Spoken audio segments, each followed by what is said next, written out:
To fix Windows 11 Ethernet speed capped at 100 megabits per second, right-click the Start button. Select Device Manager. Expand Network Adapters, then right-click on your Ethernet adapter and select Properties. Go to the Advanced tab, find Speed and Duplex and set it to Auto Negotiation. If that doesn't solve the problem, you can also try 1 gigabit per second full duplex. Click OK, then restart your computer. If the Ethernet speed is still limited to 100 megabits per second, let's reset an important TCP network optimization setting. Click in Windows Search, type CMD, then select Run as Administrator.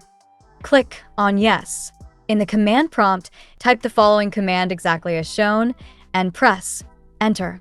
Now close the command prompt, click on Start, and restart your computer.